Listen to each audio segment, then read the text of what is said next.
Frosty Osty here for another Frosty Features. This last Friday, Scopely formally announced that we will finally be getting Apocalypse. Apocalypse is a character that has been requested since the beginnings of Marvel Strike Force, and we finally have confirmation that he is coming, including 4 new horsemen. I almost said war horsemen.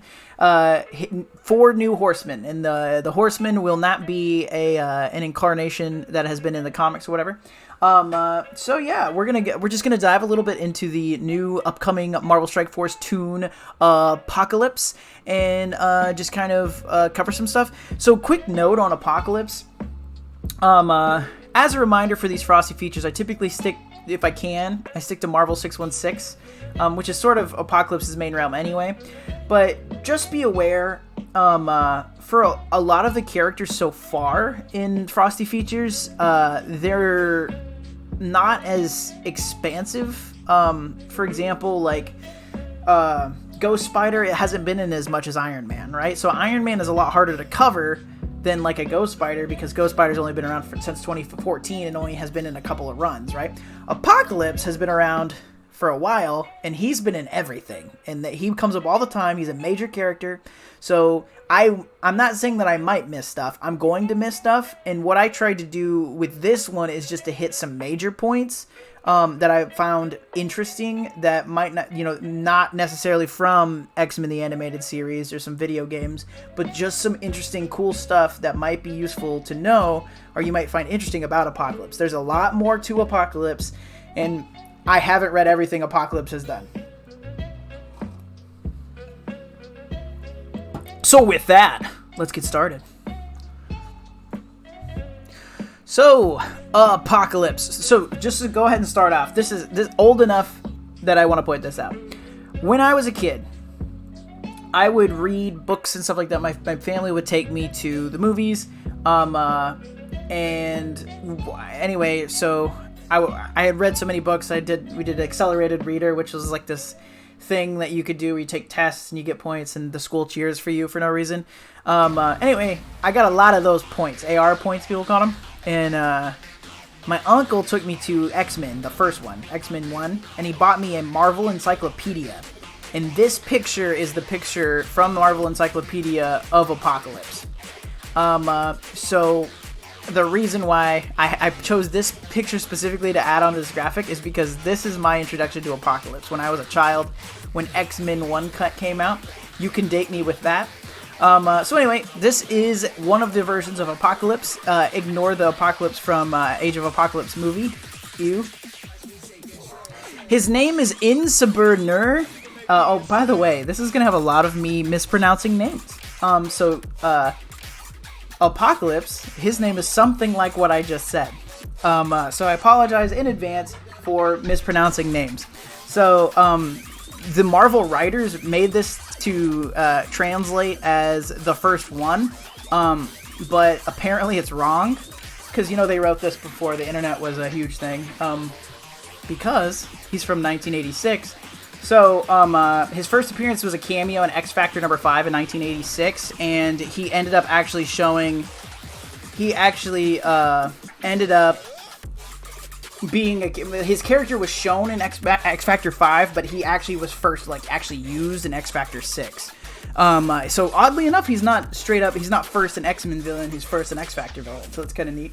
But, back in 1986, they were naming him Insuburnur or whatever. I'm gonna call him Apocalypse from now on, but just so we know he has a name. Apparently it translates something more along the lines of good morning than it does the first one. There's an error, so I think the correct way to say it is Nuren Saba, I think. But that's not what they wrote down, so that's not what it is. So Apocalypse's actual translated name is Good Morning. So good morning to you all. As a reminder, I stream on Sunday, 8 a.m. So that's where we're at. Cool. So X Factor number 5, Apocalypse. Okay, so powers and abilities. Now here's one of the main points of contention. This is a major character who has been around since 1986. Currently, as we sit here right now in this video that will stay in this time period forever or whatever, but you can watch it later, right? It's 2022. Apocalypse has been around for a long time, which means his powers have changed for a long time. So, or it just shows that he has more powers, right? So Apocalypse is a mutant. Mutants in the Marvel canon, they're set up to be kind of a point. They are I don't want to say they're political satire, but ultimately politically, mutants are they're a group of individuals who are treated negatively. They were originally established via Professor X and Magneto, representing Martin Luther King Jr. and Malcolm X. So it's a racial commentary, and so Apocalypse is the first mutant, been around for thousands and thousands of years, and his powers, there's not really a limit necessarily to his powers. He kind of just seems to have more and more powers. So the big notable ones is immortality. You really can't kill Apocalypse. Every time they kill Apocalypse, they don't. He slumbers, and he slumbers for thousands, hundreds, whatever of years. Or in Marvel canon, he'll sleep for like 5, and then they'll bring him back because, you have to have an Apocalypse event to sell comics. So immortality is definitely one of his things. One of his main powers, that's the most important power, really. No.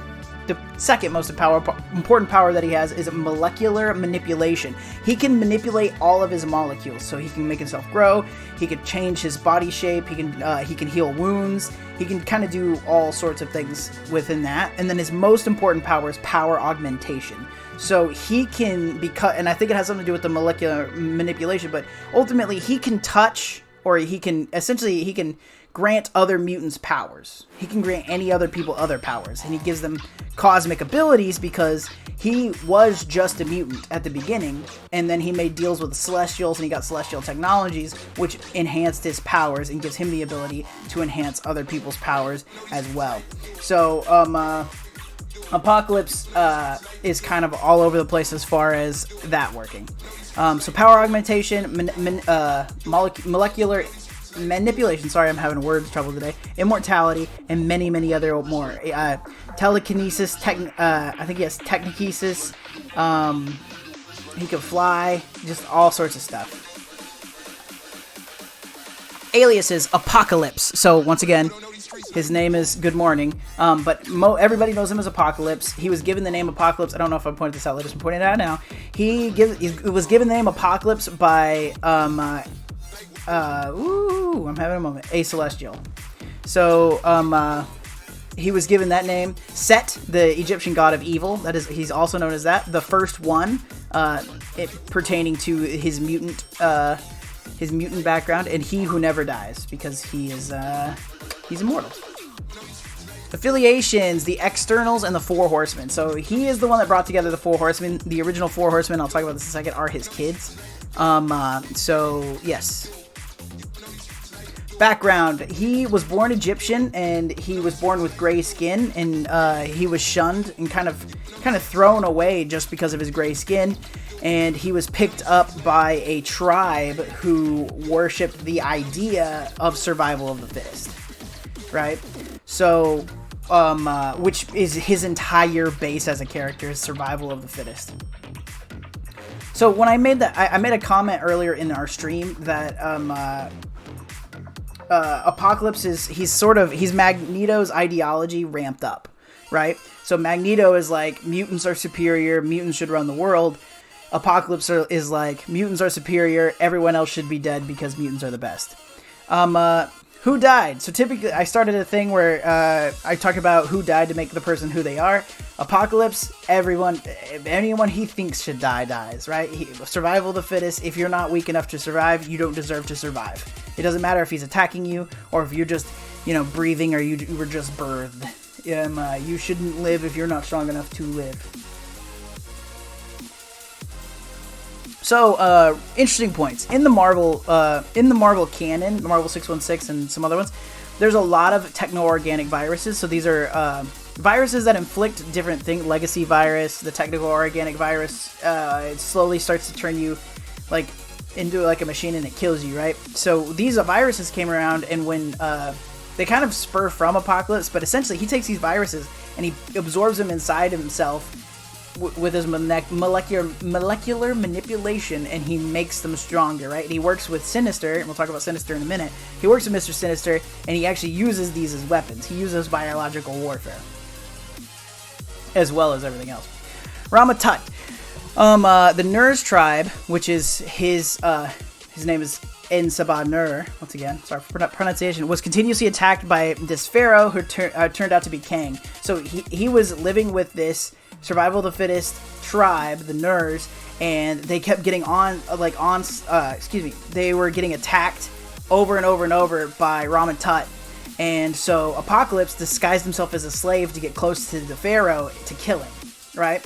And when he gets close to the pharaoh, we find out that the pharaoh is actually Kang the Conqueror disguised, and he essentially kicks the shit out of Apocalypse. And this is just when he only had molecular manipulation, so he was a strong mutant, but he wasn't what he is now. So he kind of gets his butt kicked. He kind of retreats, and then that was before he actually knew how to harness his mutant powers. And then he kind of figures out, as comics do, he figures out how to use his powers. He goes back and he drives Kang and the rest of that away. Relationship Ball. This is his adoptive father in the Nur tribe. Genesis, his wife. So I'm gonna go into the kind of backstory of this later, but it's essentially his wife on another plane. And Genesis is described in the comics as being so powerful that she's an Omega level mutant, and to the point where all we know, it hasn't been dived into, oddly enough, not enough, but all we know is if she got in a fight with Apocalypse, she would win. So as strong as Apocalypse is, and as we go on talking about him, as a reminder, Apocalypse's wife is actually the stronger of them. She has, her power set is insane, and we don't even know what all of it is. It's only hinted at. So all we know is she would beat him. The original four horsemen are Apocalypse and Genesis' children. So the original war, famine, pestilence, and death, they are all Apocalypse's children. William Rolfson is also a son of Apocalypse and another lady. I have trouble remembering who, but he becomes Genocide, and he ends up being killed by Magneto. But he actually had his own four horsemen and was kind of running as Apocalypse for a little while. But yeah, so villain Genocide.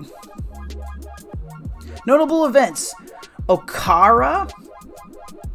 Yeah, there it is. So anyway, before so currently where we're at in the X-Men, and I'm a little bit behind. I got a stack of unread comics next to me, but we have Arrakis, and then we have Krakoa. Krakoa is just passed, and these are Magneto essentially has set up these like islands and now planet where the mutants can be separate from the humans, that's a whole thing on itself. But originally, there was a sentient island named Okara, and that's where Apocalypse separated the mutants from the humans.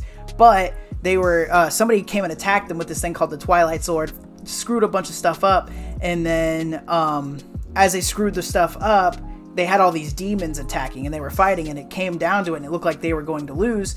So an Apocalypse was like mortally wounded; he was about to die, and so what they did was they sealed off half of Okara to essentially like another plane, and that's where Genesis is, and he sealed all the demons and stuff there, and Apocalypse stayed behind, and that's how he went into his original slumber, where he stayed for a while before he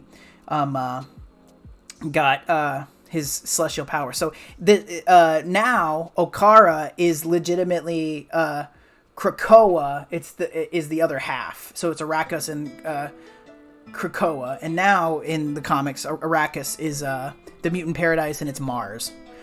So yeah, so that's kind of Arrakis is Okara backwards with an S. So that's where they got that. The name Apocalypse. So Apocalypse used Egyptian hieroglyphs and some celestial tech he found to create a thing so he could communicate with the Celestials, and they came and they blessed him and gave him additional tech. So what he wears is this tech, and they enhanced his powers and all sorts of stuff. So he worshipped / worked for hardcore these Celestials. So that's a big part of him.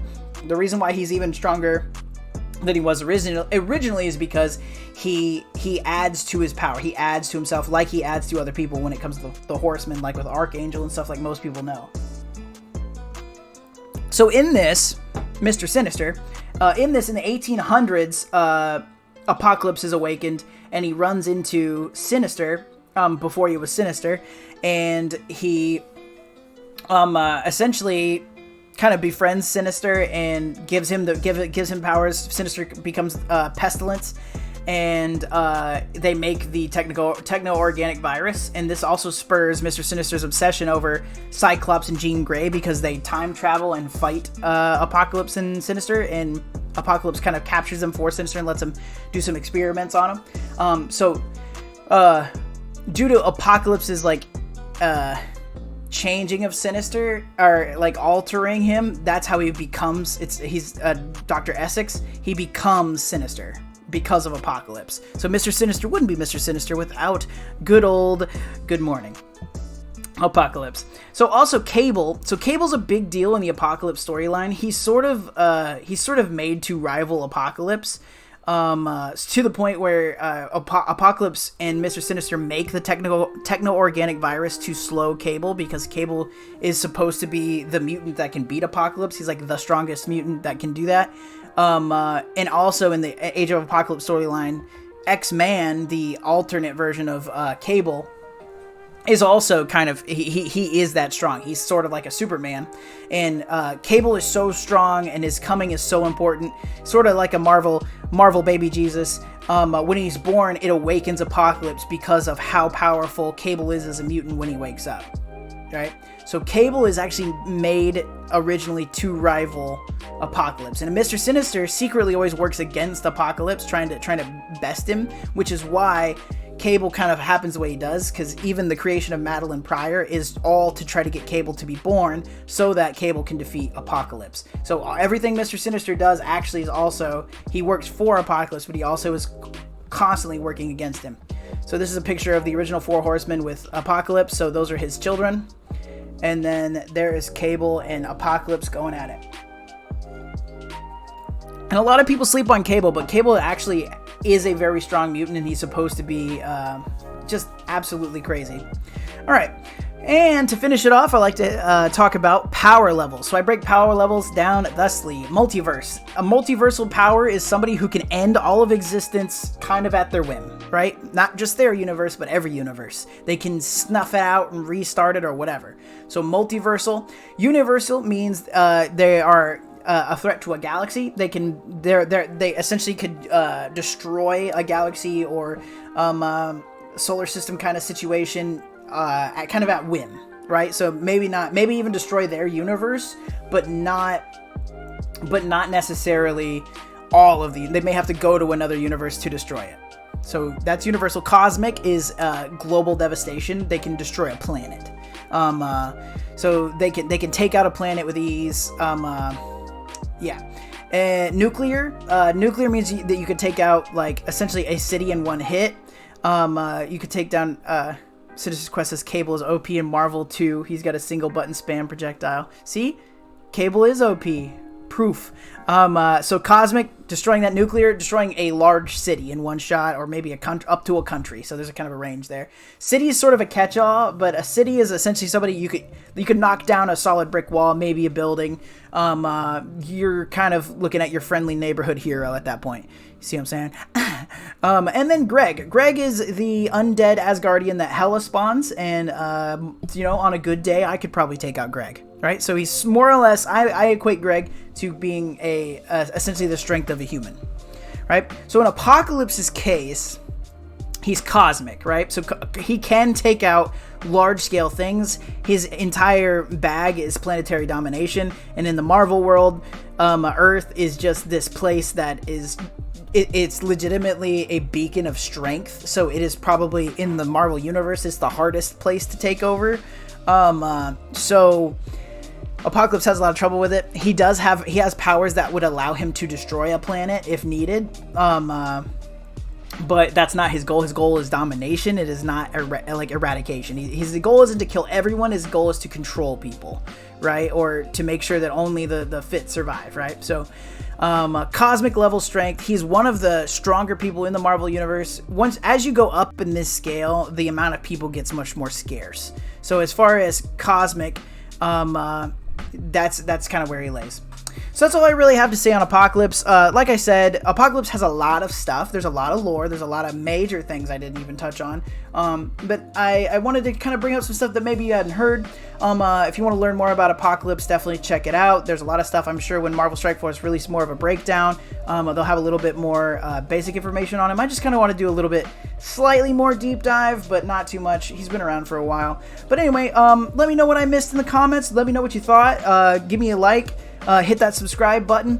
Thank you all so much. And as a reminder, I stream on Twitch 8 a.m. on Sundays, starting at, I already said that, 8 a.m. Central Standard Time on Twitch, Frosty Osseo 232. Thank you all for this Frosty Features Apocalypse and checking it out. Thank you so much for the follow, the Irish dude. Much, much, much appreciate it. But thank you all so much. I hope to catch you later. Stay cool.